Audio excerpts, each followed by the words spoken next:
नमस्कार दोस्तों, आप सभी का एग्जाम भूमि में बहुत बहुत स्वागत है। वेरी गुड इवनिंग, सभी का स्वागत है।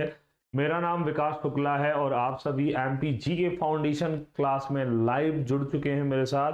तो बाकी लोग भी फटाफट से जुड़ जाएं और हम स्टार्ट कर रहे हैं आज का अपना लेक्चर नंबर 8 और टॉपिक है हमारा मध्य प्रदेश की भौगोलिक स्थिति एवं विस्तार। तो जल्दी से जुड़िए फटाफट और हम स्टार्ट कर रहे हैं अब बिना देरी किए हुए। तो हमारा ये एमपीजी के फाउंडेशन अभी लाइव चल रहा है और इसमें आप सभी के लिए जो भी क्लासेस और पीडीएफ है सारी सब कुछ अवेलेबल हो रही हैं। तो एप्लीकेशन को बाकी लोगों से भी बोलेंगे डाउनलोड करिए। और यहाँ पर अभी हमारा कोर्स जो है कम फीस में चल रहा है, इसके बाद फिर उसकी फीस बढ़ जाएगी, ये जरूर बताएं। तो चलिए हम लेक्चर नंबर 8 पर आ चुके हैं, 8वां लेक्चर है। चलें, यहां पर टॉपिक है मध्य प्रदेश की भौगोलिक स्थिति एवं विस्तार। मध्य प्रदेश की भौगोलिक स्थिति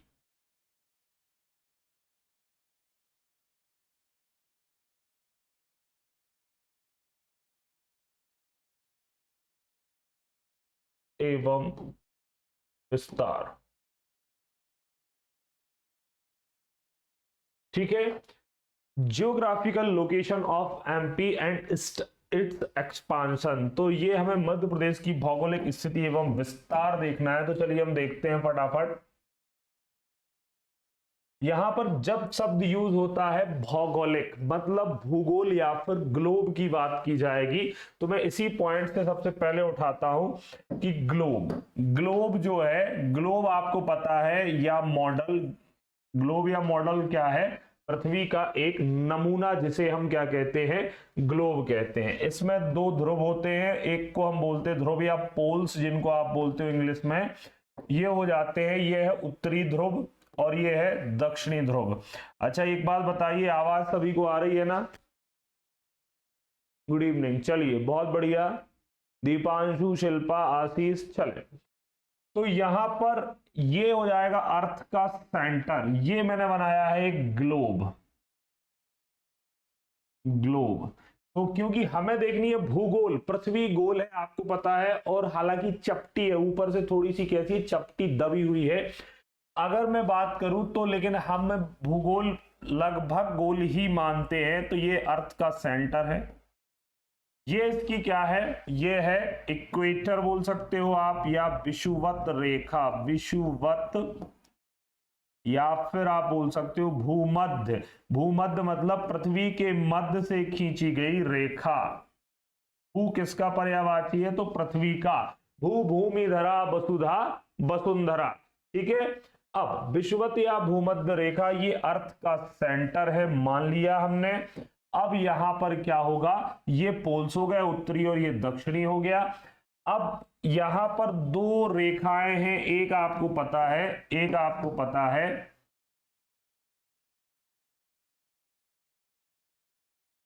23.5 डिग्री। अब आपको एक बात याद रखनी है, यहां मैं लिख देता हूं, ग्लोब पर खींची गई, ग्लोब पर खींची गई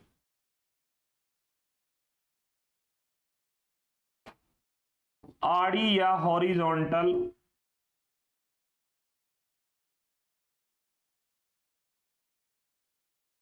रेखाएं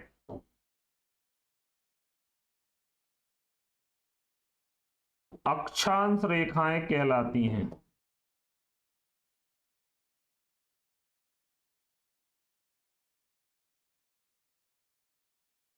हॉरिजॉन्टल, या आप बोल सकते हो अक्षांश को लैटिट्यूडनल लाइंस, लेटी हुई लाइन। अब आड़ी रेखाएं मतलब ये क्या है? 23.5 डिग्री एक अक्षांश रेखा है। ठीक है, 23.5 डिग्री उत्तरी अक्षांश। क्योंकि ये जो ग्लोब को मैंने दो गोलार्ध में विभक्त कर दिया, एक गोला ऊपर वाला, एक गोला नीचे वाला, तो ये ऊपर वाला उत्तरी है, इतना भाग उत्तरी गोलार्ध है, उत्तरी अक्षांश, क्योंकि लेटी हुई लाइन है।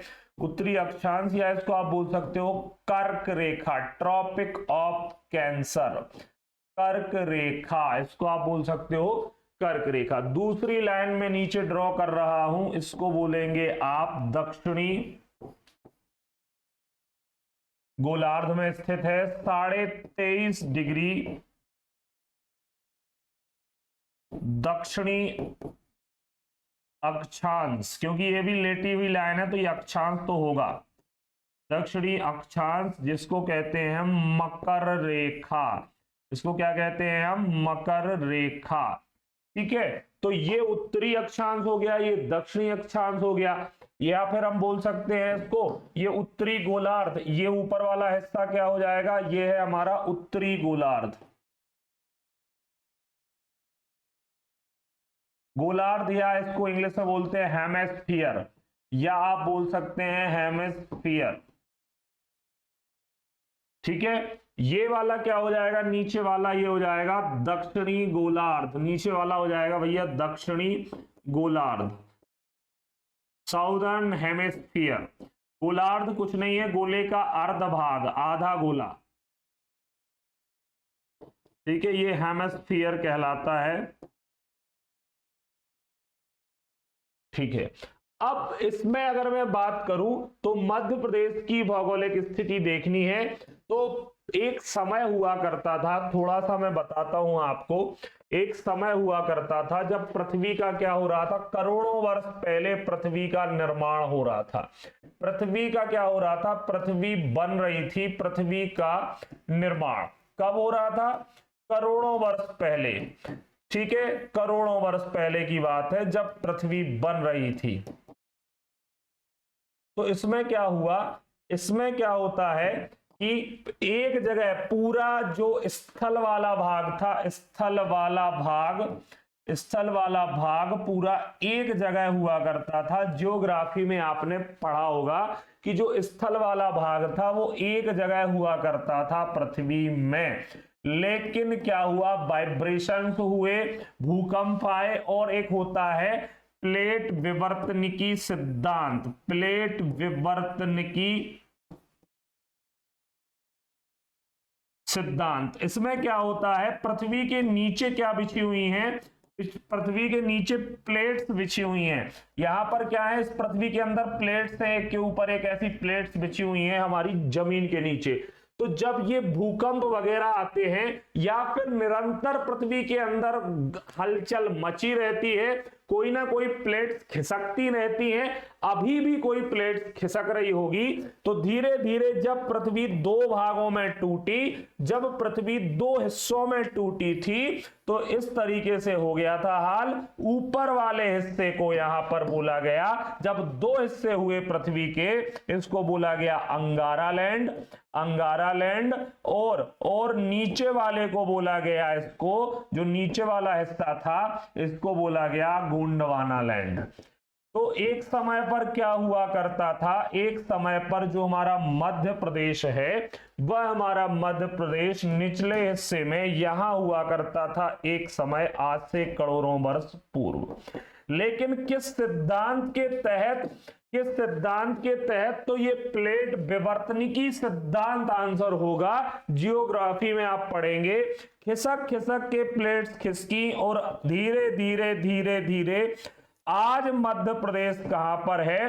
तो आज उत्तरी अक्षांश में है। एक समय पर दक्षिणी अक्षांश में हुआ करता था और गोंडवाना का हिस्सा था क्या? एमपी। लेकिन आज धीरे धीरे जब पृथ्वी दो हिस्सों में टूटी तो मध्य प्रदेश या भारत का भूभाग खिसक खिसक के ऊपर आ गया और यहां पर आज किसमें है? उत्तरी गोलार्ध में है। ये बात आपको पता होगी, तो मैं इसको आपको मिटाऊंगा।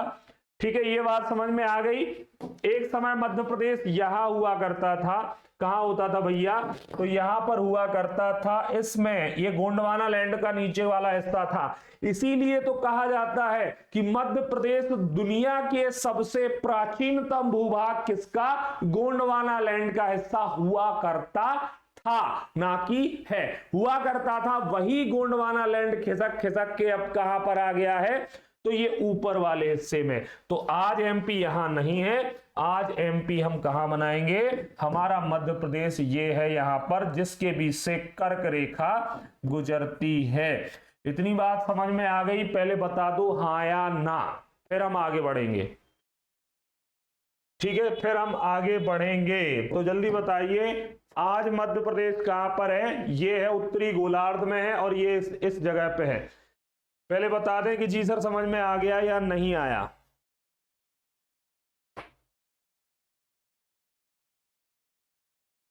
आ गया, ठीक है। अब हम आगे बढ़ते हैं। एमपी आप बता देंगे कि बीच से कर्क रेखा गुजरती है, ये है उत्तरी गोलार्ध में। इस सारी चीज को अब हम मिटा देते हैं, यहां पर लिखते हैं हम मध्य प्रदेश पूर्णतः भू आवेष्टित। इसका मतलब क्या है? लैंडलॉक्ड, पूर्णतः भू आवेष्टित राज्य है। इसकी सीमा ना तो किसी समुद्री सीमा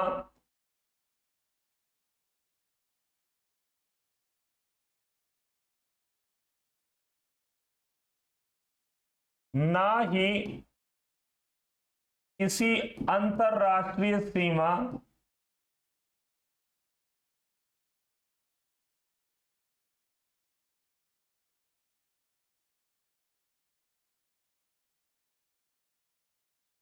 को छूती है। तो मध्य प्रदेश पूर्णतः भू आवेष्टित, लैंडलॉक्ड है। इसके चारों ओर क्या है? जो भू धरती है उसके द्वारा लॉक्ड है। मैंने पिछले लेक्चर में बताया था, यहां यूपी, यहां राजस्थान, गुजरात, महाराष्ट्र, छत्तीसगढ़, ठीक है, ऐसे 5 राज्यों से ये मध्य प्रदेश घिरा हुआ है। तो ये शब्द आपको याद रखना है कि मध्य प्रदेश पूर्णतः कैसा है? मध्य प्रदेश पूर्णतः भू आवेष्टित राज्य है, लैंड लॉक्ड स्टेट है। इसकी सीमा ना तो किसी समुद्री सीमा को टच करती है, ना ही किसी अंतरराष्ट्रीय, मतलब पाकिस्तान, अफगानिस्तान इनसे टच करती है, ऐसा नहीं है। ठीक है, मध्य प्रदेश विश्व के सबसे प्राचीनतम भूभाग,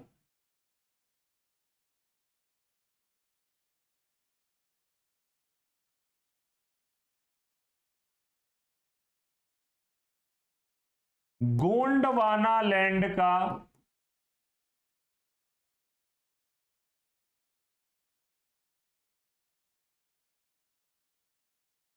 हिस्सा है।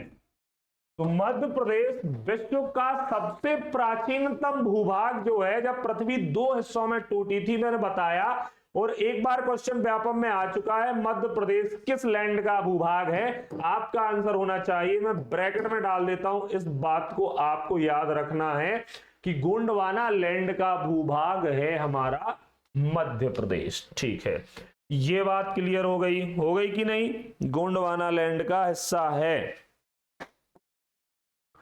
अगली बात, मध्य प्रदेश के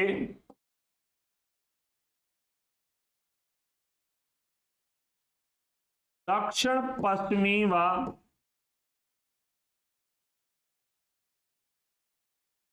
पश्चिमी क्षेत्र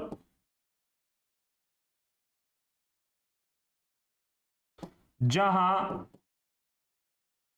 मालवा पठार है, वहां दक्कन ट्रैप की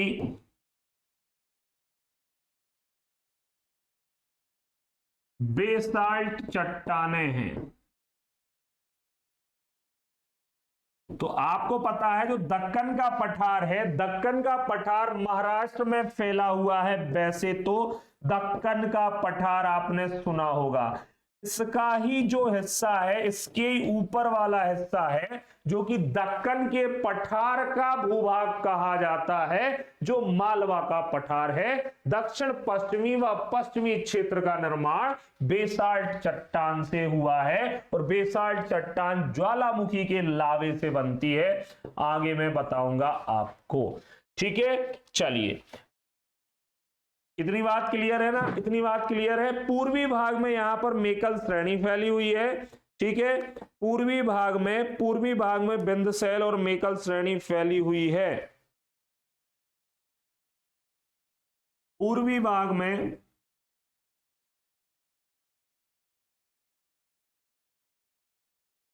ठीक है, पूर्वी भाग में विंध्य शैल व मेकल, सतपुड़ा का जो क्षेत्र है मेकल श्रेणी फैली है।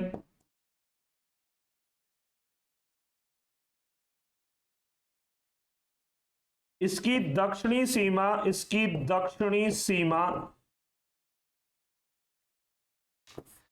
ताप्ती नदी द्वारा बनाई जाती है।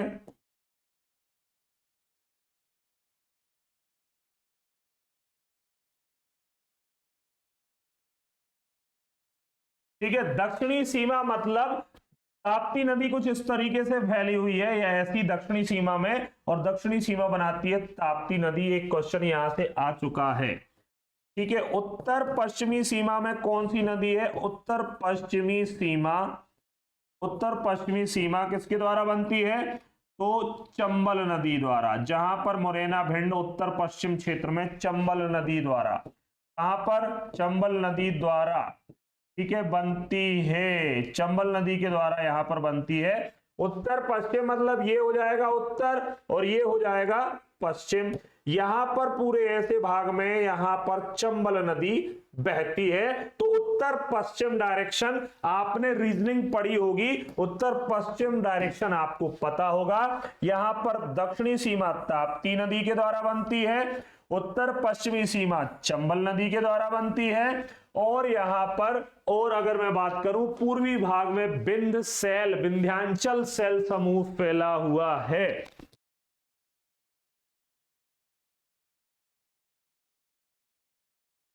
ये दीपांशु आप पढ़ेंगे ज्योग्राफी में, क्योंकि अंगारा लैंड से मध्य प्रदेश का लेना देना नहीं है। जिस प्रकार से यहां पर अंगारा लैंड थोड़ा सा इस तरफ को खिसका था, किस साइड खिसक गया? तो वो पश्चिमी क्षेत्र की ओर खिसक गया अंगारा लैंड, है ना। अंगारा लैंड हमारा भूभाग नहीं है और पश्चिमी क्षेत्र की ओर खिसका है। ये डीप में आप कहां पढ़ेंगे? तो वो पढ़ेंगे ज्योग्राफी में। ठीक है, यहां पर दक्षिण पश्चिमी भाग में मालवा का पठार है और दक्कन ट्रैप की बेसाल्ट चट्टानें हैं। उत्तरी सीमा चंबल नदी के द्वारा बनाई जाती है। मध्य प्रदेश का नक्शा बैठे हुए ऊंट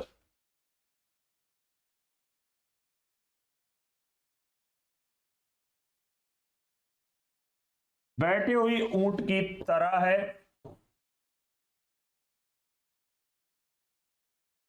इसका आकार आयताकार है।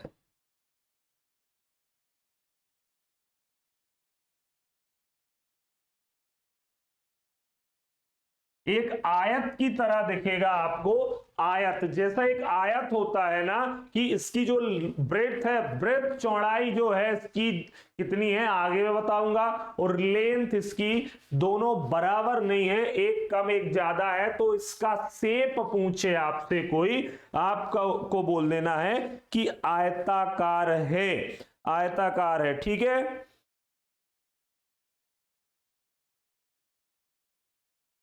ठीक है, शेप आपको बोल देना है कि इसका आयताकार है।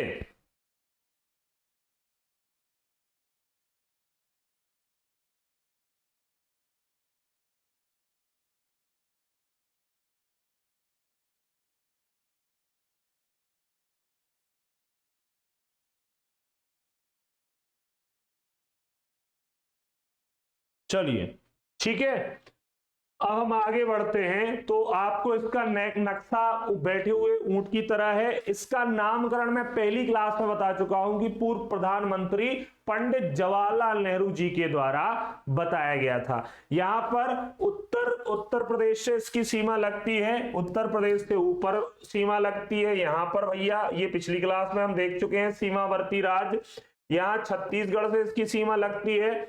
यहां पर आपको राजस्थान से सीमा लगती हुई मिल जाएगी, ठीक है, यहां राजस्थान, यहां यूपी, यहां सीधी, और यहां पर है महाराष्ट्र, यहां पर महाराष्ट्र, और यहां पर है गुजरात। तो ये मैं पिछली क्लास में बता चुका हूं, इसलिए मैंने इस पॉइंट को यहां नहीं लिखवाया है। बाकी मैं पिछली क्लास में इसको बता चुका हूं कि 5 राज्यों से मध्य प्रदेश की सीमा लगती है। यह पूर्णतः भू आवेष्टित राज्य है और इसकी सीमा ना किसी अंतरराष्ट्रीय सीमा को छूती है, ना ही किसी समुद्री सीमा को छूती है। इस तरीके से आपको इसके ये पॉइंट याद रखने हैं, ठीक है। चलिए अब एक पॉइंट मैं आपको यहां बताता हूं, मध्य प्रदेश की सर्वाधिक सीमा, ऐसा क्वेश्चन एक बार आया था, तो चलिए मैं बता देता हूं। किताब, गूगल और पढ़ाने वाले कुछ कहते रहे, लेकिन मैं प्रूफ के साथ बोलता हूं, जो बोलता हूं ध्यान देना, तो आपको आंसर यही लड़ जाना है, उसका आंसर प्रूफ के साथ है मेरे पास। मध्य प्रदेश की सर्वाधिक सीमा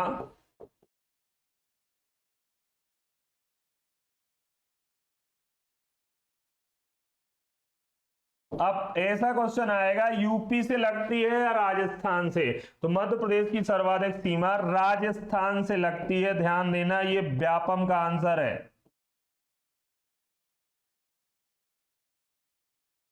ठीक है। ये मैं ब्रैकेट में भी लिख देता हूं, आपका व्यापम का आंसर है, ये व्यापम आंसर, ना मैं कह रहा हूं ना कोई बुक कह रही है, ये व्यापम का आंसर कह रहा है, क्योंकि बुकों ने यूपी लिख दिया होगा, गूगल ने भी यूपी लिख दिया होगा, और एक ने छापा टीपा, तो मध्य प्रदेश का जीके सबने फिर उससे टीप डाला है, थोड़ा सा बचना है।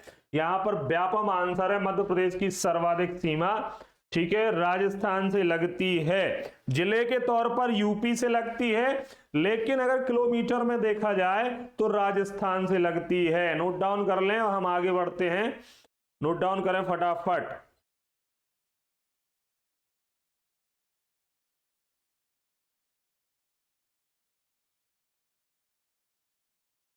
जल्दी नोट डाउन कर लें, फिर हम आगे बढ़ते हैं।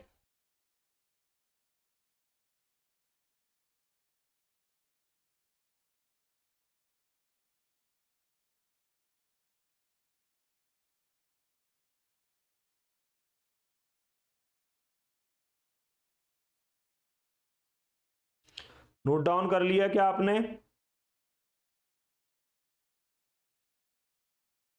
ठीक है, नोट डाउन कर लिया गया है। अब चलिए मैं बताता हूं आपको कुछ चीजें और। अब देखो, यहां पर मैं बताता हूं आपको, एक बार फिर एक ग्लोब बनाता हूं, ये हमारा एक ग्लोब है, थोड़ा और इसको सर्कल बना देता हूं मैं फटाफट से, अभी एकदम गोल बन गया होगा।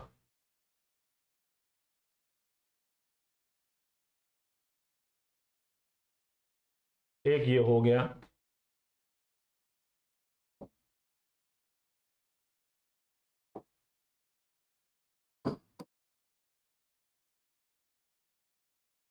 एक ये हो गया, ठीक है। ये 3 ग्लोब बनाए हैं अभी मैंने, ये थोड़ा ज्यादा बड़ा लग रहा हो तो इसको थोड़ा सा छोटा कर देते हैं अपन, ठीक है। ये 3 ग्लोब बनाए हैं मैंने। अब मैं इसमें आपको एमपी बताने वाला हूं कि कहां पर है। तो ये अर्थ का सेंटर हो गया, ग्लोब पृथ्वी का नमूना या मॉडल, अपन बोलते हैं ना कि नमूना लग रहा है, मॉडल लग रहा है, किसी को अपन मॉडल बोलते हैं ना कि ये मॉडल बना घूम रहा है, मतलब नमूना। ग्लोब क्या है? पृथ्वी का मॉडल या फिर नमूना। कक्षा 4 में वो आता था पर्यावरण, उसमें ये था ग्लोब चैप्टर। तो ग्लोब क्या है, जो ग्लोब बोल रहा हूं ना मैं बार बार, तो आपको बोलना है ग्लोब क्या है? पृथ्वी का एक नमूना या मॉडल है। ज्योग्राफी में पढ़ेंगे आप, पृथ्वी का एक मॉडल या फिर नमूना है। मॉडल हम बोलते हैं ना, मॉडल बन रहा है, मॉडल या नमूना है। ग्लोब पृथ्वी का एक मॉडल या फिर नमूना है। मॉडल बन रहा है मतलब नमूना है, नमूना लग रहा है एक नंबर का।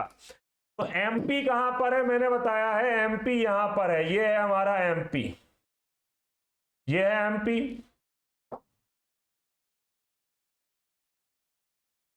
सबसे पहले एक बात करता हूं मैं यहां आपसे, पृथ्वी को हम दो पार्ट में, अभी हम क्या करेंगे, ग्लोब में आड़ी खींची गई रेखाओं को क्या कहते हैं, मैं बता चुका हूं आपको, अक्षांश। एक अक्षांश रेखा ये 0 डिग्री पर मैंने खींच दी, ये कौन सा है, 0 डिग्री, और इसको कहेंगे हम क्या, भूमध्य रेखा। पृथ्वी ग्लोब के बीच से जो मध्य से रेखा खींच दी गई वह भूमध्य रेखा है। ठीक है, इसमें ये क्या है, ये है नॉर्थ पोल और ये है नीचे वाला, ये है बेटा साउथ पोल। तो ये नॉर्थ हो जाएगा, आपको पता है, ये साउथ हो जाएगा। हम मैंने बताया है एमपी कहां पर है, एमपी कहां पर है, तो मध्य प्रदेश, इसमें आपको यहां मिलेगा, ये बना दिया मैंने एमपी, ये क्या है, मध्य प्रदेश। आज मध्य प्रदेश यहां पर है। तो अगर मैं अक्षांश के हिसाब से बात करूं, आड़ी रेखा क्या है, अक्षांश, आड़ी रेखा मतलब आड़ी रेखा या हॉरिजॉन्टल रेखा क्या है, अक्षांश रेखा, या इसको बोलेंगे हम अक्षांश, या फिर आप और बोल दो इसको लेटिट्यूडनल लाइन,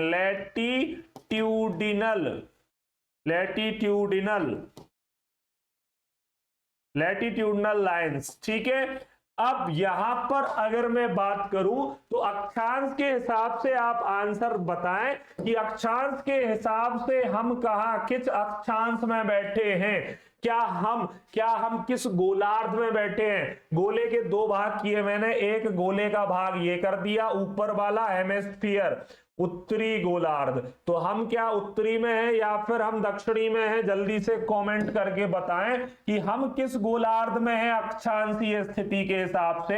हमसे कोई बोल दे कि हमारी अक्षांशीय स्थिति क्या है। अक्षांश रेखा एक लेटी हुई लाइन थी और मैंने इस गोले को दो हिस्सों में काट दिया, दो भाग में इसको तोड़ दिया, और जब मैंने दो गोले के गोलार्ध, एक ये गोलार्ध और एक ऊपर वाला गोलार्ध, इसको बोलेंगे हम सर दक्षिणी गोलार्ध। गोले का अर्ध भाग हेमिस्फीयर, ठीक है, साउदर्न हेमिस्फीयर है ये क्या है बेटा, साउदर्न हेमिस्फीयर, और ये क्या है, उत्तरी गोलार्ध, नॉर्दर्न हेमिस्फीयर। तो हम अगर अक्षांश के हिसाब से देखें तो हमारी स्थिति किसमें है, दक्षिणी गोलार्ध में या उत्तरी गोलार्ध में। तो सर आपने लिख दिया है उत्तरी गोलार्ध और ये है एमपी, मतलब अक्षांश के हिसाब से एमपी की जो स्थिति है, अक्षांश के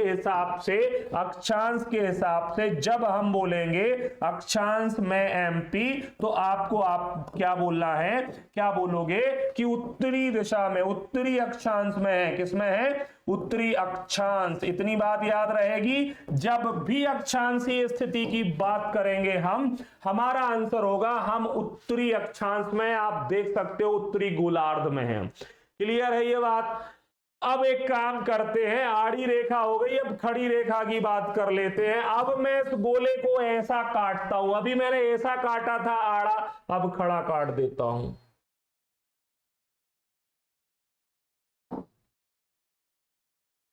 ये मैंने इसको खड़ा काट दिया। अब आपको पता है ये कि अगर ग्लोब पर खड़ी रेखा खींच दी, हॉरिजॉन्टल लाइन खींच दी, तो वो लॉन्गिट्यूडनल लाइंस हो जाएगी। क्या हो जाएगी, लॉन्गिट्यूडनल लाइंस, ग्लोब पर खड़ी रेखा। अब यहां लिख देता हूं मैं खड़ी रेखा। खड़ी रेखा क्या होती है, आपने ज्योग्राफी में पढ़ा होगा, खड़ी रेखा एक क्या है, एक देशांतर रेखा है। लॉन्गिट्यूडनल लाइन है ये, देशांतर रेखा, ठीक है। वर्टिकल, ये हॉरिजॉन्टल था, ये वर्टिकल। अर्थ के सेंटर से मैंने इसको यहां पर ड्रॉ कर दिया है, यहां भी और यहां भी। अब एमपी अक्षांश के हिसाब से एमपी कहां पर है, उत्तरी अक्षांश में। मैंने गोले को काटा है खड़ा, तो ये क्या है, ये डायरेक्शन इसके लिए कौन सी है, पूर्वी डायरेक्शन, और ये क्या है, पश्चिमी। तो ये क्या हो जाएगा, ये गोला कौन सा है, जैसे ये गोला था ना वो उत्तरी गोलार्ध, दक्षिणी गोलार्ध, ये पूर्वी गोलार्ध हो जाएगा कि नहीं हो जाएगा, ये वाला पूर्वी गोलार्ध हो जाएगा। अगर मैंने खड़ा खींचा, पूर्वी गोलार्ध। ये बात समझ में आ रही है, बोलो हाँ या ना। ठीक है, मैंने इसको खड़ा काटा, ये पूर्वी गोलार्ध, ये वाला कौन सा हो जाएगा, पश्चिमी। आपको डायरेक्शन पता होगी।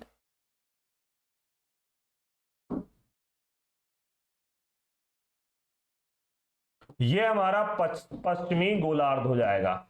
क्लियर।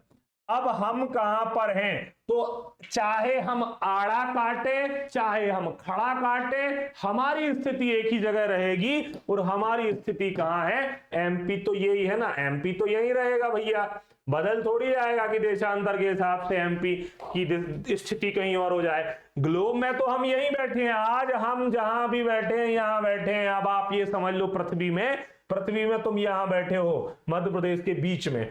अब मैंने आड़ा खींच दिया, तो जब आड़ा खींच दिया तो देशांतर के हिसाब से हमारी डायरेक्शन क्या होगी? मैं अक्षांश के बाद यहां देशांतर में एमपी, देशांतर में एमपी कहां दिख रहा है? जल्दी कमेंट करें, कहां पर दिख रहा है? देशांतर में एमपी दिख रहा है। ये मैंने इसको ऐसा काट दिया, और जब इस तरीके से काटेंगे तो एमपी कहां मिलेगा? एमपी कहां मिलेगा बताएं जल्दी से।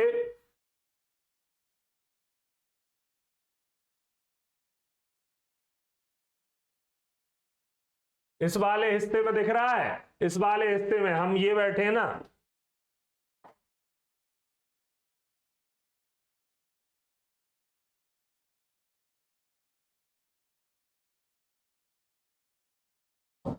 हम ये है, ठीक है। तो हमने इसको ऐसा काटा है, मतलब हम है पूर्वी गोलार्ध में। हम कहां पर बैठे हैं? पूर्वी गोलार्ध। देशांतर के हिसाब से जब हमारी स्थिति बताएंगे हम, तो पूर्वी देशांतर या फिर पूर्वी गोलार्ध, ठीक है।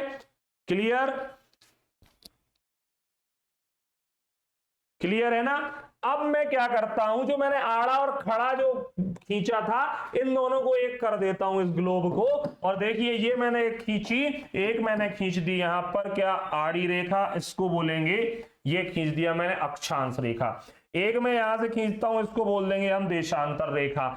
अब जो तीसरा ग्लोब है, दोनों को जोड़ने से जो बना है, जो दोनों को जोड़ने से बनाया गया है मेरे द्वारा, तो इसमें भी एमपी की स्थिति क्या यहां कहीं हो जाएगी? जी नहीं, यहां एमपी था, यहां एमपी, और यहां भी तीसरे गोलार्ध में एमपी उसी जगह रहेगा। ये है एमपी, ठीक है। एमपी ग्लोब तो वही है, डायग्राम मैंने 3 बना दिए। अब देखो, अब आप क्या बोलोगे? अब क्या बोलोगे कि देशांतर के हिसाब से हमारा मध्य प्रदेश खड़ी रेखा के हिसाब से देखो तो कहां पर है? पूर्वी देशांतर के हिसाब से पूर्वी देशांतर इस तरफ। वहीं मैं आपसे बोल दूं कि अक्षांश के हिसाब से देख के बताओ, तो अक्षांश के हिसाब से लिखा है उत्तरी, तो ये अक्षांश। हमें कितने से मतलब है? हमें सिर्फ इतने से मतलब है। अब हमें इतने से मतलब है, ठीक है। ये हमारा, अगर मैं बात करूंगा देशांतर के हिसाब से, तो आपका आंसर होना चाहिए कि देशांतर के हिसाब से हम किस में है? पूर्वी देशांतर में। और अगर आपसे बोलता है वो कि अक्षांश के हिसाब से, तो उत्तरी अक्षांश। इतनी बात क्लियर? इतनी बात बता दो कि हाँ सर क्लियर, फिर हम आगे बढ़ें। इतनी बात बता दो कि हाँ सर क्लियर है, अब हम आगे बढ़ते हैं। फिर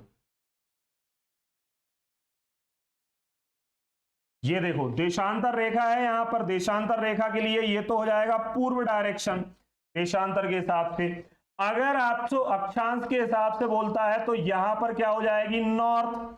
ये, या फिर मैं ऐसा लिख देता हूं, क्या यहां पर लिखता हूं? उत्तर, ठीक है। अक्षांश रेखा, ये लंबी अक्षांश रेखा है, आड़ी रेखा खींच दी मैंने, इसके हिसाब से उत्तरी, देशांतर के हिसाब से पूर्वी,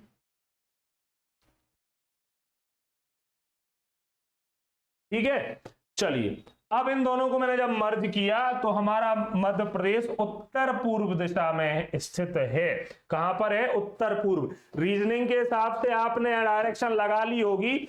अगर ये कोई ऐसा बना है और हम यहां पर बैठे हैं, तो हमारी स्थिति यहां पर है, तो ये डायरेक्शन रीजनिंग के हिसाब से क्या होती है? ये उत्तर, ये पूर्व, ये डायरेक्शन क्या हो जाती है? उत्तर पूर्व। हम किस में हैं? उत्तर पूर्व में बैठे हैं। लेकिन अब उत्तर तब बोलेंगे जब हम अक्षांश की बात होगी, देशांतर की बात होगी, तब हम पूर्वी बोलेंगे। क्लियर है? क्लियर है? इतनी बात क्लियर है ना? चलो अब हम देखते हैं, हम यहां पर बैठे हैं, इतनी बात देखी। इसके बाद अब हम देखते हैं मध्य प्रदेश की भौगोलिक स्थिति एवं विस्तार, ठीक है। चलिए,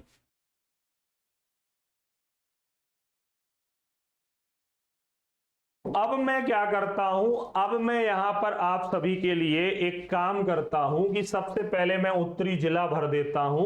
उत्तरी जिला मध्य प्रदेश का कौन सा है? यह है हमारा सबसे उत्तरी बिंदु, उत्तरी जिला।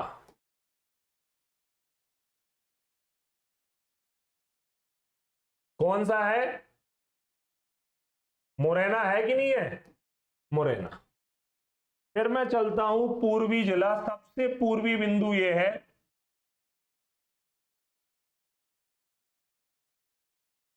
सिंगरौली। आ चुका है एग्जाम में ये क्वेश्चन। फिर मैं बात करूंगा सबसे पश्चिमी, तो ये कौन सा है?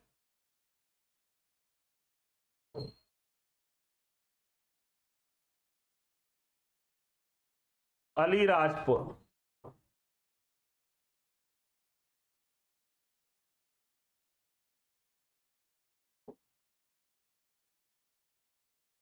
सबसे दक्षिणी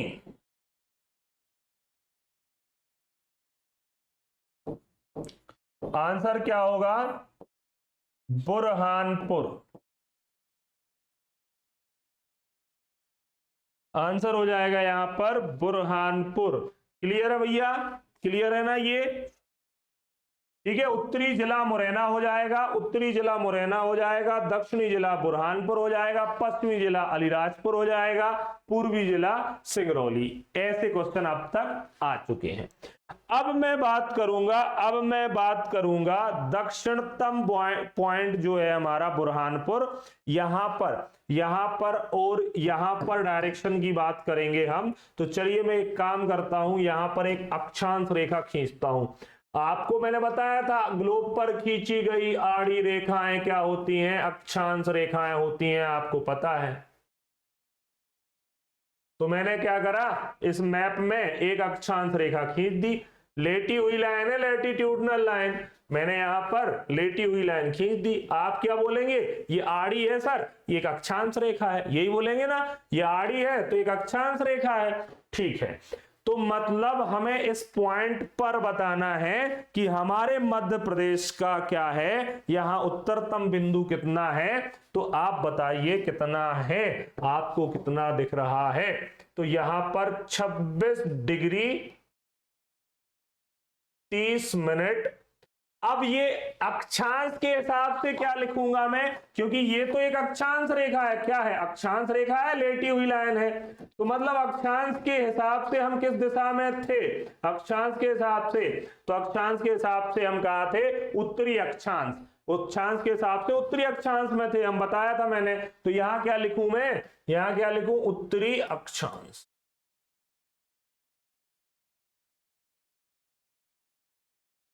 क्लियर? उत्तरी अक्षांश।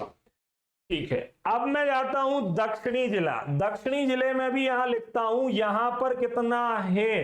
तो इसको क्या बोलेंगे हम? 21 डिग्री 6 मिनट। 21 डिग्री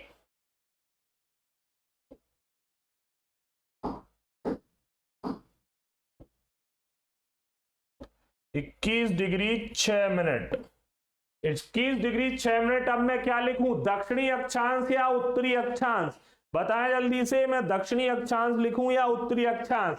तो भाई साहब जिला हमारा हमारे हिसाब से दक्षिणी है, लेकिन ग्लोब के हिसाब से लिखनी होती है ये स्थिति। तो ग्लोब में हम दक्षिणी में नहीं है, ग्लोब में तो हम किस में हैं? ग्लोब में तो हम किस में हैं? सिर्फ और सिर्फ उत्तरी गोलार्ध में। मतलब हम यहां बात किस पॉइंट की कर रहे हैं? हम सबसे उत्तरी बिंदु और सबसे दक्षिणी बिंदु की बात कर रहे हैं। कहने को ये है मुरैना, ये है बुरहानपुर, ये है सिंगरौली, तो ये है अलीराजपुर। हम इन पॉइंट्स की बात कर रहे हैं। अगर हमें बात करूं तो ये क्या बुरहानपुर दक्षिणी गोलार्ध में? जी नहीं, उत्तरी में ही है, क्योंकि हमारी पूरी की पूरी जो स्थिति है वह उत्तरी गोलार्ध में है। तो बेटा इसलिए यहां पर क्या लिखा जाता है? उत्तरी अक्षांश। जिला दक्षिणी है हमारा, लेकिन अक्षांश के हिसाब से उत्तरी अक्षांश है। क्लियर? बोलो हाँ या ना। ठीक है, तो ये यहां पर मैंने एक और यहां पर रेखा खींच दी, एक और यहां अक्षांश रेखा कुछ इस तरीके से खींच दी। ये देखिए,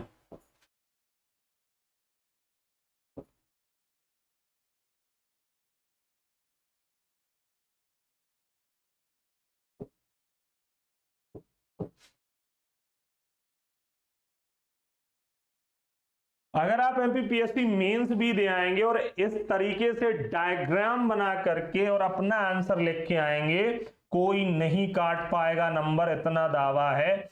और एमपी जीके एमपीपीएससी में तो भैया मतलब माई बाप है। मेंस में 3 पेपर में, प्री में 100 में से 35 क्वेश्चन।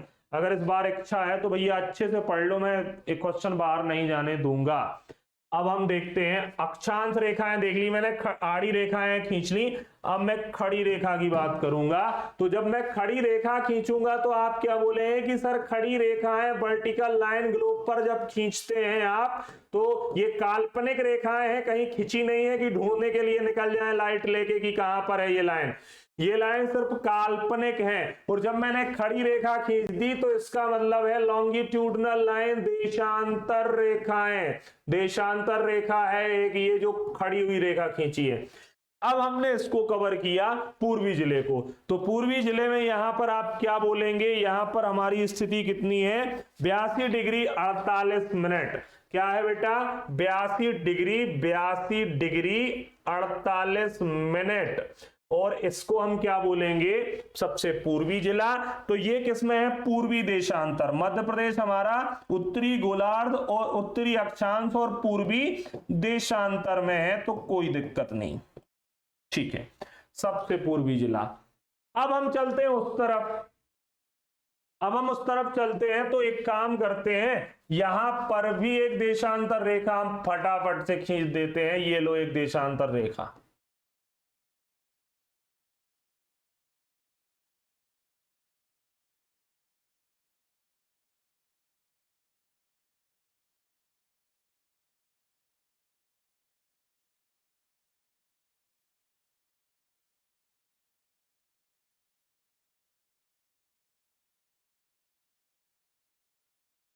ठीक है। ये सबसे पश्चिमी जिला जो है हमारा, ये कितने डिग्री पर विराजमान है, तो 74 डिग्री 9 मिनट। ये कितना है बेटा, 74 डिग्री 74 डिग्री 9 मिनट। अब मैं पश्चिमी देशांतर लिखूं या पूर्वी, तो अक्षांश के हिसाब से हम उत्तरी हैं, देशांतर के हिसाब से हम पूर्वी में हैं। भले ही हमारा पश्चिमी जिला है, लेकिन हम यहां देशांतर स्थिति की बात कर रहे हैं, इसलिए हम यहां पर पूर्वी देशांतर का ही इस्तेमाल शब्द का करेंगे, पूर्वी देशांतर, ठीक है। और ये हमारा सबसे पश्चिमी जिला जो है उसकी बात कर रहे हैं। तो अब एक बार आप बता दें कि ये भौगोलिक स्थिति जो मैंने आपको बताई है समझ में आ गई है या नहीं, ठीक है, समझ में आ गई है या नहीं। भौगोलिक स्थिति हमने पृथ्वी के हिसाब से बताया है आपको, और बाकी अन्य चीजें आप किसमें, भूगोल में पढ़ोगे, जो भूगोल वाली हैं। मैं सिर्फ यहां आपको क्या पढ़ाऊंगा, एमपी का भूगोल, भौगोलिक विस्तार, ठीक है। तो इस तरीके से आपको ये पॉइंट्स याद रखने हैं। याद रहेंगे या नहीं, चलिए याद रहेंगे मेरे हिसाब से तो, कि नहीं भाइयों बहनों मित्रों, बताएं जल्दी से, समझ में आ गया ना, ठीक है।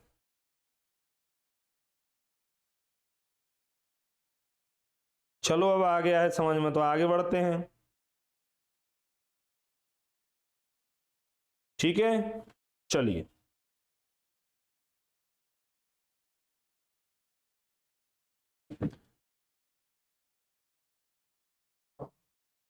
अब आपसे अगर पूछा जाता है कि मध्य प्रदेश के दक्षिणी बिंदु और उत्तरी बिंदु में कितने किलोमीटर का डिस्टेंस है, तो यहां पर जो डिस्टेंस है आपका आंसर क्या होगा सर, 605 किलोमीटर है मुरैना से और बुरहानपुर अगर आप जाते हैं।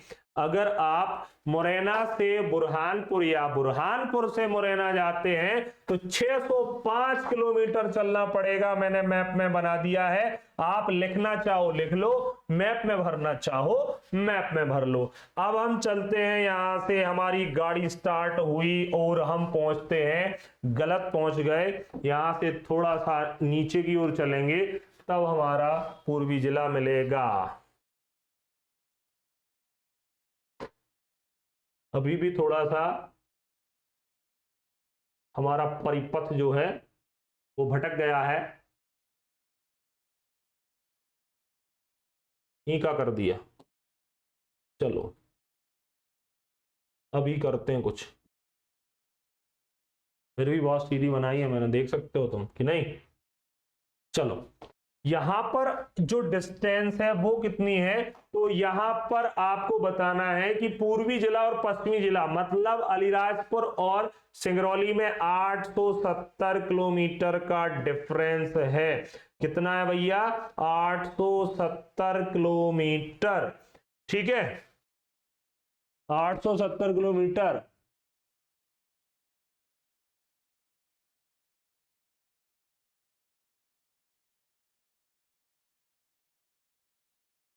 ठीक है, यहां पर अब हो गया 870 किलोमीटर पूर्वी से पश्चिमी जिले तक और उत्तरी से दक्षिणी जिले तक 605 किलोमीटर। ये ओवरऑल यहां इसकी डिस्टेंस हो जाएगी। ठीक है, ये इसकी ओवरऑल डिस्टेंस हो जाएगी। तो ये आप नोट डाउन कर लें, फिर हम आगे बढ़ते हैं। अरे नहीं दीपांशु, ऐसा कुछ नहीं है भाई। चलिए तो इतना नोट डाउन कर लें जल्दी से।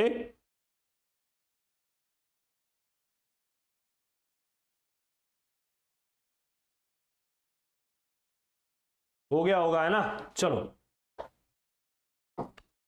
अब देखते हैं हम यहां पर मध्य प्रदेश की क्वेश्चन यहां से आया है। मध्य प्रदेश की या मध्य भारत की लिख देता हूं, भारत की मानक समय रेखा, स्टैंडर्ड टाइमलाइन जिसको कहते हैं, स्टैंडर्ड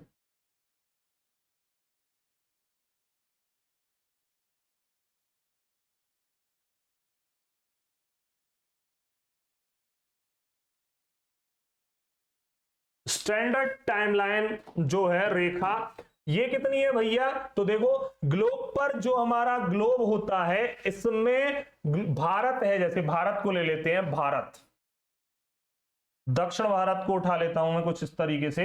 ये जो भारत है तो यहां पर एक ऐसी समय रेखा देखी जाती है, समय रेखा देशांतर रेखा से देखा जाता है ना कि अक्षांश।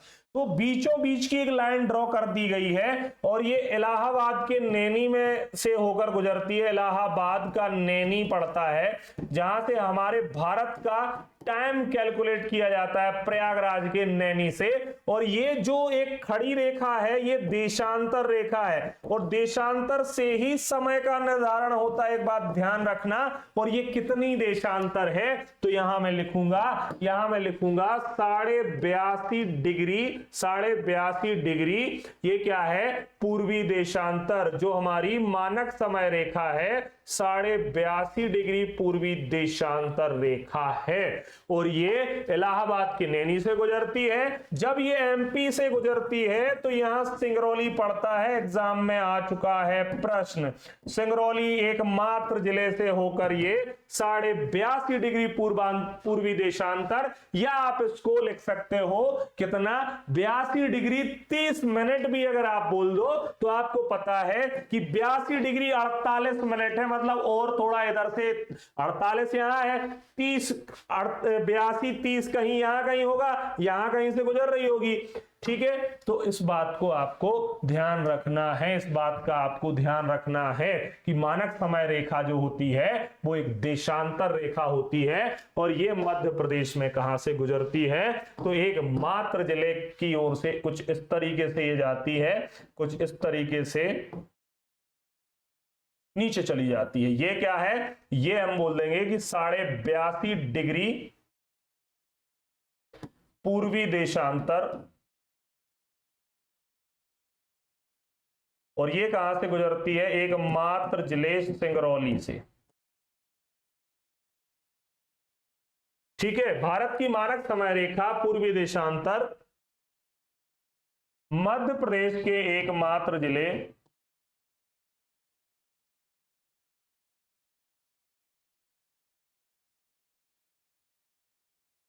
सिंगरौली से होकर गुजरती है।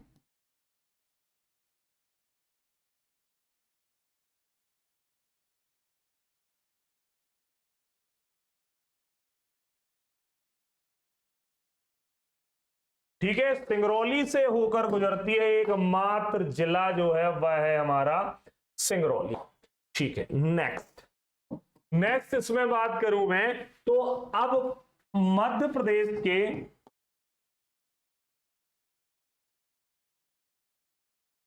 सबसे पूर्वी जिले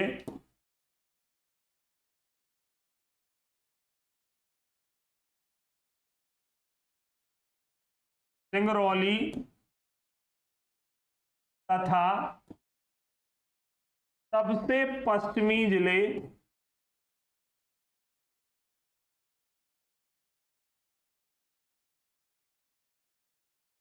अलीराजपुर में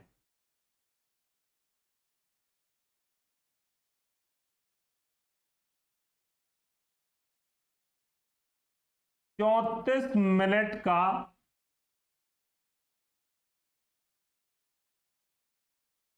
समयांतराल है। टाइम डिफरेंस की बात की गई है बेटा यहां पे कि जो सबसे पश्चिमी जिला है, जो सबसे पश्चिमी जिला है ये सिंगरौली, और यहां पर लिखता हूं मैं अलीराजपुर, अलीराजपुर। इन दोनों के बीच का जो समयांतराल है वो कितना है? तो ये है सर 34 मिनट, लगभग आधा घंटा। ठीक है, तो 34 मिनट का समयांतराल है दोनों के मध्य। अब मैं अगर आपसे बात करूं कि मध्य प्रदेश में सर्वप्रथम सूर्योदय, मध्य प्रदेश में सर्वप्रथम सूर्योदय, तो सर्वप्रथम सूर्योदय कहां होता है? आप बोलेंगे कि सर सबसे पूर्वी जिला सिंगरौली है, सूरज पूर्व से निकलता है, तो आंसर सिंगरौली ही होगा। तो यहां ये क्या है? सूर्योदय की भूमि है हमारी, वह है सिंगरौली। सूर्योदय की भूमि कौन सी है बेटा? सिंगरौली। ठीक है, सूर्योदय की भूमि सिंगरौली है।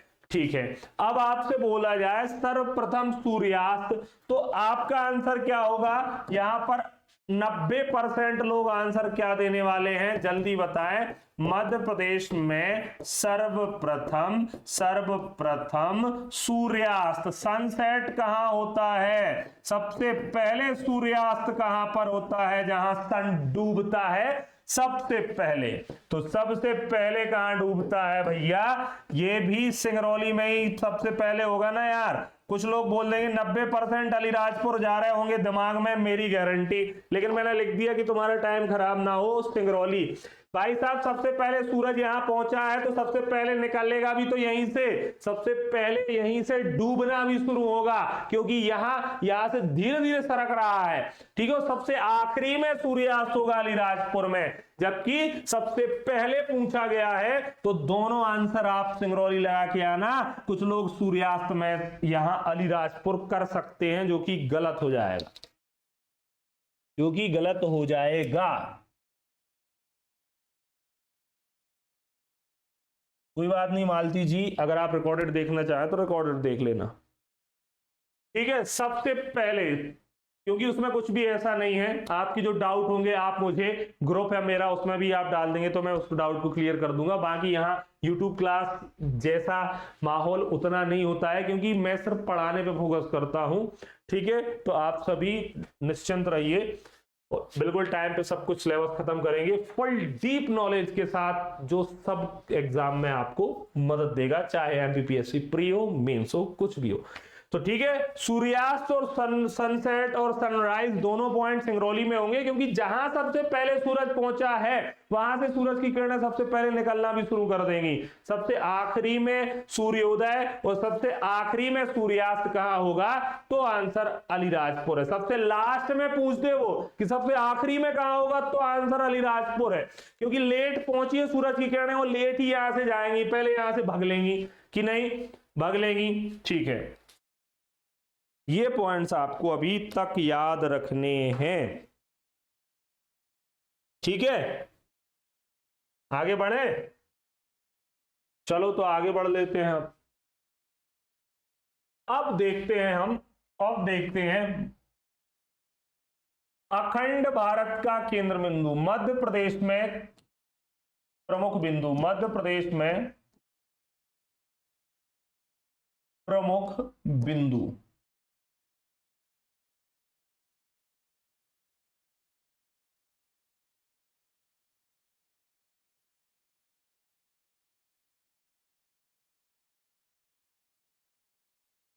नंबर 1,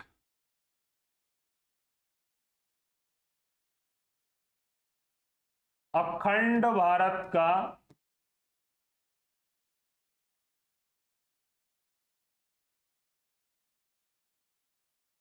केंद्र बिंदु, फोकल पॉइंट ऑफ अखंड भारत।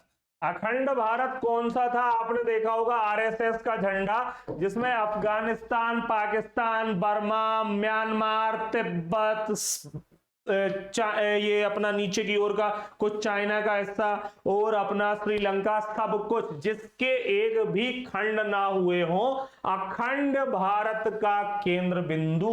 तो अखंड, बरसाली, बैतूल। तो याद कैसे करना है, ऐसे याद करना है कि जो वर्षा है, वर्षा क्या है, साली है, किसी व्यक्ति की वर्षा क्या है, साली है, और वह उससे अखंड मोहब्बत करता है। सालियों से सबको, जीजा को तो अखंड लगाव होता ही है कि नहीं होता है, तो वर्षा एक साली है और जिससे अखंड लगाव है, यह है बरसाली बैतूल। बरसाली बैतूल अखंड भारत का केंद्र बिंदु। हर व्यक्ति को वर्षा नाम की साली से अखंड लगाव होता है, बैतूल।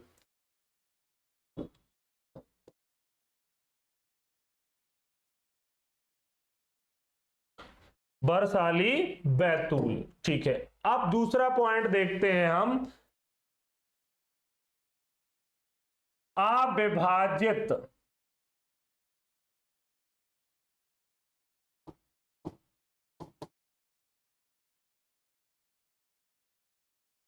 अविभाजित भारत का केंद्र बिंदु,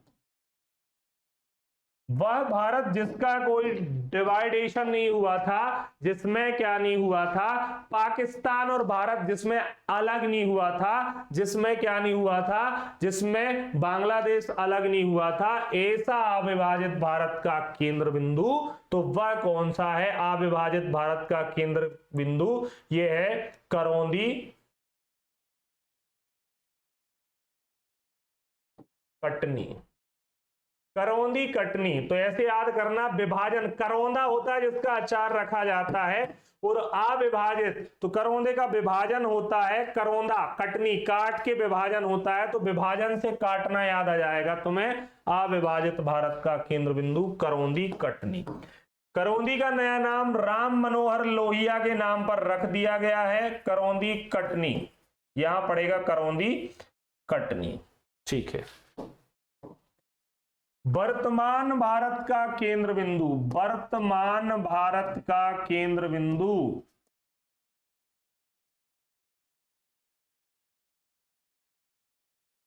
वर्तमान भारत का केंद्र बिंदु कौन सा है, तो प्रेजेंट टाइम का जो भारत है इसका केंद्र बिंदु बताना है आपको। तो ये वर्तमान भारत का केंद्र बिंदु विदिशा है, विदिशा।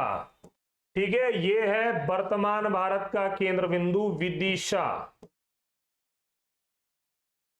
फिर आपसे बोलेगा मध्य प्रदेश का केंद्र बिंदु। ठीक है, तो अब क्या होगा आपका आंसर, मध्य प्रदेश का केंद्र बिंदु, मध्य प्रदेश का केंद्र बिंदु क्या हो जाएगा?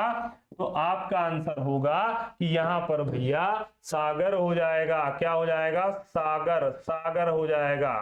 मध्य प्रदेश का केंद्र बिंदु सागर। अब आपसे बोलेगा वो पृथ्वी का केंद्र बिंदु, पूरी पृथ्वी का केंद्र बिंदु हमारा जो हमारे पास है, तो पृथ्वी का केंद्र बिंदु, पृथ्वी का केंद्र बिंदु आ चुका है एग्जाम में। तो पृथ्वी का जो फोकल पॉइंट ऑफ अर्थ बोला जाता है मध्य प्रदेश में, वह क्या है? वह है यहां पर बेटा, वह है हमारा मंगलनाथ मंदिर उज्जैन। मंगलनाथ मंदिर, मंगलनाथ मंदिर उज्जैन। ठीक है, मंगलनाथ का मंदिर कहां पर है? उज्जैन में। तो ये है यहां पर मंगलनाथ मंदिर उज्जैन।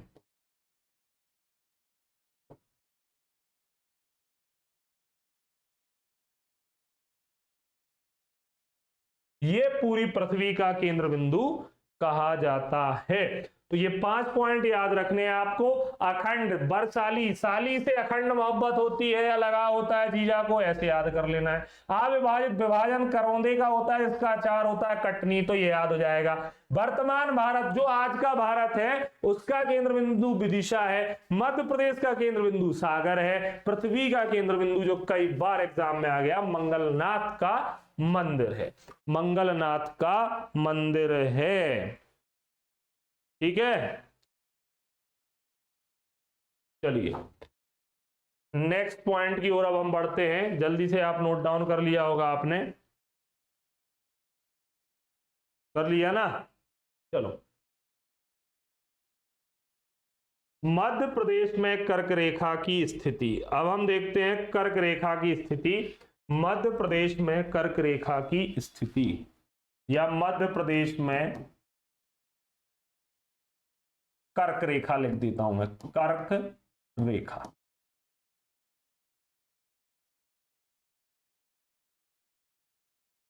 कर्क रेखा, या इसको बोल सकता हूं मैं 23.5 डिग्री उत्तरी अक्षांश। ठीक है,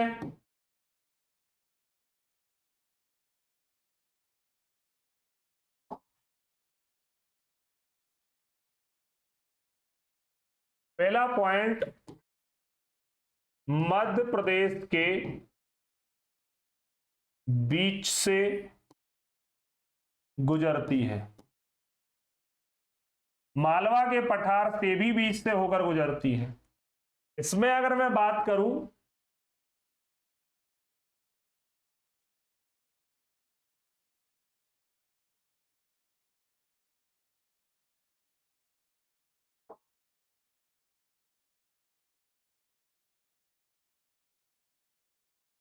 यह है कर्क रेखा, पहले भी मैं बता चुका हूं। और इसके मध्य प्रदेश के ठीक बीच से होकर ये गुजरती है। ये हमारा एमपी। तो मध्य प्रदेश के 14 जिलों से होकर गुजरती है। 14 जिलों एवं 5 संभाग से होकर गुजरती है, और भोपाल संभाग के सभी जिलों से होकर गुजरती है। भोपाल संभाग के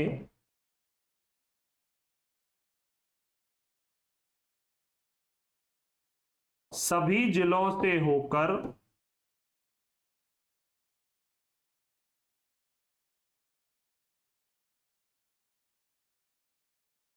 गुजरती है। ठीक है, तो मध्य प्रदेश के 14 जिलों से होकर कर्क रेखा गुजरती है। ठीक है, कितने? 14 जिलों से होकर गुजरती है। ध्यान देना है इस बात को, क्वेश्चन यहां से आ चुका है कि कितने जिलों से होकर। 14 जिले, 5 संभाग, 5 डिवीजन, और भोपाल संभाग के सभी जिलों से होकर के कर्क रेखा गुजरती है। अब इस पॉइंट को देखो, कर्क रेखा 23.5 डिग्री उत्तरी अक्षांश है, मध्य प्रदेश के ठीक बीच से होकर गुजरती है ये कर्क रेखा, और ये मध्य प्रदेश 14 जिलों से होकर जाती है और भोपाल संभाग के सभी जिलों से होकर जाती है। ठीक है, अब हम देखते हैं कर्क रेखा। तो देखते हैं सबसे पहले कर्क रेखा ये चली आ रही है यहां से 23.5 डिग्री। सबसे पहले कर्क रेखा यहां पहुंचती है कहां पर, शहडोल संभाग में। शहडोल, तो शहडोल संभाग, संभागों को मैं अलग कलर से लिखूंगा, यहां आपको दिखता जाएगा शहडोल संभाग शहडोल से होकर गुजरती है। शहडोल के बगल में उसका बेटा बैठा रहता है उमरिया। तो यहां पर फिर क्या होता है कि इसका बेटा रोने लगता है। एक कोई कॉलोनी थी, ऐसे याद कर लेना, 14 जिले यहीं हो जाएंगे याद, देख लेना आप। ये कॉलोनी है, कॉलोनी में एक का विवाह हुआ, किसी की शादी थी, अब ये घर बने हैं, सब कोई का निमंत्रण है यहाँ पर, किसी का एक व्यक्ति का, किसी का सपरिवार। ठीक है, ऐसे 5 घर हैं यहाँ पर। अब 5 घर कौन से हैं, तो 5 संभाग हैं जहां पर शादी का कार्ड आया है इनके पास। अब देखो किसके पास कैसा, शहडोल के पास निमंत्रण आया है, शहडोल संभाग ये है, मुखिया है घर का, इसका बेटा रोने लगा, पापा पापा शादी में ले चलो। तो ये जबरदस्ती, क्योंकि इसको वो कूदने लगता है, ऐसा कुछ याद करना, जान देने लगता है। इसकी उम्र इसको बहुत प्यारी थी, उमरिया शहडोल का, बोले चल तू रो मत लेकिन चल, तो उमरिया को साथ ले आया। अगला संभाग, अगला घर था किसका इस कॉलोनी में, अगला घर बैठा हुआ है यहाँ पर जबलपुर, बैठा बैठा देख रहा था कि देखते हैं शहडोल कितने लोगों को निमंत्रण में ले जाता है। तो ये जबलपुर, जबलपुर का भी मुखिया था, घर का संभाग है, तो यहाँ जबलपुर का निमंत्रण होता है। अब जबलपुर का बेटा भी जमीन में लौटने लगता है कि देखो वो अपने बेटे से कितना प्यार करता है, और आप तो मुझसे प्यार करते ही नहीं, मुझे निमंत्रण में नहीं ले जा रहे। तो जबलपुर के हाथ में काट लेता है कटनी। ऐसे कुछ बच्चे होते हैं ना खूंखार से, पापा बात नहीं माने चांटा मार दे पापा को, है ना। अब नई जनरेशन के ऐसे बच्चे हैं, पापा ने कुछ नहीं किया, खींच के चांटा दिया पापा को, ऐसे हाल। तो कटनी काट लिए जबलपुर को, तो जबलपुर बोला तू भी चल। दूसरे घर का निमंत्रण हो गया। तीसरे घर बैठा बैठा देख रहा था, ये बैठा बैठा सागर। सागर ने देखा कि बताओ क्या मचा है, एक का निमंत्रण है और साथ में अपने अपने बेटे को लिए जा रहे हैं। तो ये भी कहता है कि मुझे भी तो मेरे बेटे से मोह है। तो यहां पर सागर बोलता है मैं अपने बेटे को लाऊंगा दमोह। बोले ये सब लेके आ रहे हैं तो मैं भी। भोपाल एक चौथा घर है, जो ये नेताजी का घर है, विधायक जी रहते हैं, ये भोपाल है। भोपाल इस तरफ आएंगे तो भोपाल संभाग मिलेगा। विधायक जी का एक ऐसा इंपॉर्टेंट व्यक्ति होता है हर कॉलोनी में जिसका निमंत्रण साफ परिवार। भोपाल का निमंत्रण साफ परिवार होता है। विधायक जी हैं भाई साहब, बड़े आदमी, तो बड़े आदमियों का निमंत्रण तो हर कोई करता है, बड़े आदमी का तो खुद भी आए। 4 इनके बेटे, क्योंकि चुनाव थे एमपी में, तो बोले सब लोग चलो नहीं तो बुरा मान जाएंगे वो और वोट नहीं देंगे। तो बोलता रायसेन से, बोलता रायसेन चलो ठीक है, रायसेन आ जाता। फिर आता है सीहोर, बोलते ठीक है अब क्या करें, सीहोर को भी जाना पड़ता है निमंत्रण में। फिर जाना पड़ता है विदिशा को, बोले ठीक है भैया हम भी चलते हैं। फिर आता है राजगढ़। तो ये इस संभाग के पांचों जिले कहां से होकर गुजरते हैं, पांचों के पांचों जिले होकर के गुजरते हैं कर्क रेखा। विधायक जी है, चौथा घर है, निमंत्रण में साफ परिवार जाते हैं, साफ परिवार ये निमंत्रण होता है। वोटों का मामला है तो ये पूरा का पूरा घर कूद जाता है। 4 बेटे और खुद पापा। तो यहां पर आप देख चुके हैं कि यहां भोपाल भी हो गया। आखिरी घर था अब यहां पे उज्जैन का। तो बैठा उज्जैन सोच रहा था, महाकाल बोले तू क्यों टेंशन लेता है, मैं हूं ना तेरे लिए। तो देखो महाकाल बोलते हैं चल तेरा बस निमंत्रण है ना, ये सब एक एक बेटे लाए हैं, तू 2 बेटों को ले जाना, खुद भी जाना और अपना एक बेटा जो क्या है 2 बेटे हैं जो उनको भी ले जाना। यहाँ पर एक होता है रतलाम जो कि यहाँ पर रतलाम से होकर कर्क रेखा जाती है। दूसरा आगर मालवा, तो आगर मालवा से होकर भी कर्क रेखा जाती है, आगर मालवा। और ये दोनों के दोनों किसके होते हैं, उज्जैन के। तो ये बोलते हैं महाकाल कि देखो ये तो एक एक बेटा लाया है, शहडोल अपना, उमरिया कटनी अपना, जबलपुर अपना, कटनी सागर अपना, दमोह, तो आगर मालवा यहाँ उज्जैन बोलता है उज्जैन की मेरे पास क्या है, तो महाकाल बोलते हैं तू 2 ले जाना, ये सब एक एक लाए तू 2 ले जाना। भोपाल तो विधायक है तो उसका निमंत्रण सह परिवार है तो वो तो सब ले गया, लेकिन तुम्हारा सिर्फ एक का निमंत्रण है, तुम एक काम करो 2 बेटों को ले जाओ। तो यहां ये रतलाम और आगर मालवा को ले जाता है। ठीक है, चलिए अब आप यहां देखिए, गिन लीजिए, आसानी से सारे कर्क रेखा पर स्थित यूं याद हो जाएंगे, कोई लाइन याद नहीं करना ना कुछ याद करना, बस आपको ध्यान से देखना है। ये हमारी कर्क रेखा गुजर रही है, ये क्या है बेटा, कर्क रेखा है।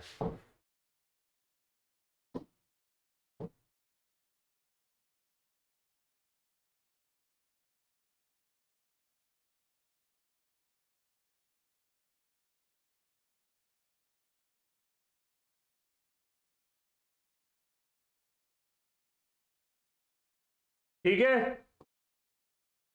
गिन लो एक बार अब जाने से पहले। तो चले एक बार फिर मैं वो कहानी बताता हूं कि एक कॉलोनी में 5 लोग रहते थे, 5 लोगों का था निमंत्रण, 5 घर थे, 5 संभाग थे।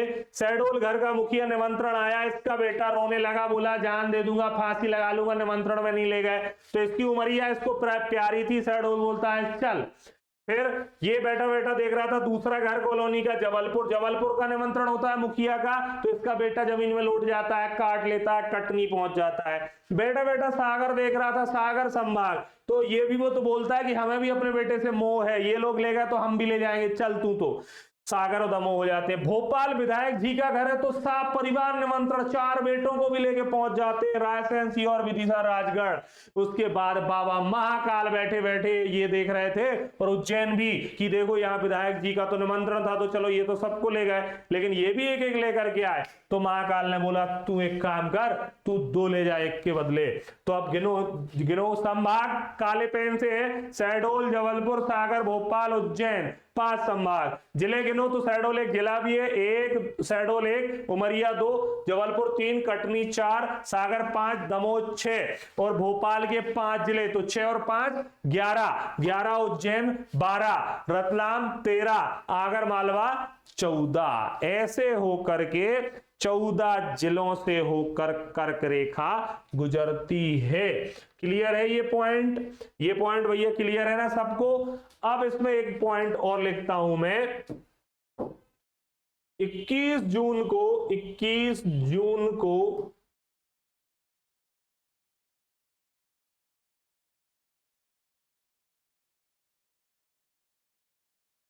महाकाल मंदिर उज्जैन पर महाकाल मंदिर उज्जैन पर सूर्य की किरणें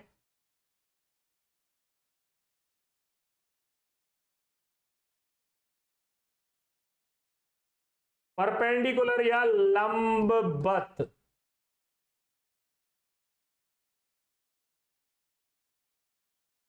पड़ती हैं।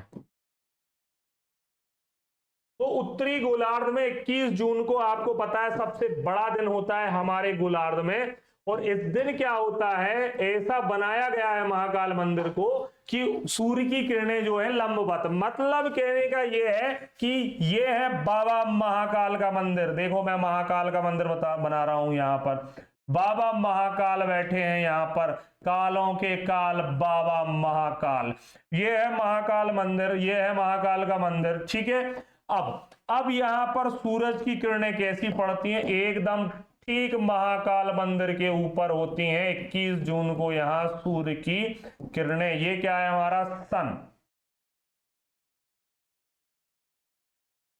ये है हमारा सूर्य, और इसकी किरणें एकदम ठीक ये समय होता है 21 जून, जो कि उत्तरी गोलार्ध में सबसे बड़ा दिन होता है। ये है महाकाल मंदिर उज्जैन।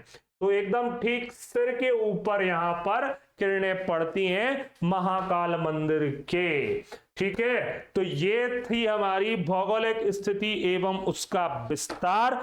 संभाग, जिले एवं सीमावर्ती राज्य कल की क्लास में मैं पढ़ा चुका हूं। तो यहां तक अभी किसी को कोई डाउट हो तो बता दें, फिर हम इस क्लास को एंड करते हैं। ये हमारी क्लास आज कंप्लीट हुई। 1.5 घंटे की लगभग क्लास थी ये, है ना, तो 1.5 घंटा लगभग होने जा रहा है धीरे धीरे। ठीक है, बाकी सारी चीजें मैंने इसमें आपको एक एक शब्द एक एक पॉइंट मेंशन कर दिया है। ठीक है, अब हमारी कल से पठार वाली क्लास स्टार्ट होगी, तो अब तक आपको चीजें एकदम क्लियर हो गई होंगी। ठीक है, चलिए, तो आप सभी को ये कोर्स हमारा आपको दोस्तों के पास ज्यादा से ज्यादा शेयर करना है। Full informative MPPSC pre mains Vyapam सभी एग्जाम में ये फायदेमंद क्लास है। फीस न्यूनतम है, इसमें MP history, MP current affair और फुल डिस्क्रिप्टिव क्लास आपको मिल रही है। ठीक है, टेस्ट बहुत जल्दी मैं अपलोड कर दूंगा सारे के सारे, तो वहां से आप टेस्ट भी ले लीजिएगा। तो आप ज्यादा से ज्यादा शेयर करें। इतने मात्र शुल्क में लगभग 100 क्लास के आसपास होंगी। 499 फीस है, मतलब 5 रुपए भी एक क्लास नहीं पड़ेगी अगर आप लेते हैं। आपको कोई बुक मार्केट से कुछ नहीं खरीदना है, कुछ भी नहीं, बस क्लास में बैठ जाना है। आपको किताब भी नहीं आएगी, ये आप दोस्तों को बताओ कि 500 रुपए में ऑब्जेक्टिव डिस्क्रिप्टिव दोनों किताबें भी नहीं आएंगी जितने में आप क्लास ले रहे हो। तो ये आप शेयर जरूर करना अपने दोस्तों के पास। हम यहां पर इसकी पीडीएफ आपको अवेलेबल करा देंगे। ठीक है, हमारे एप्लीकेशन में।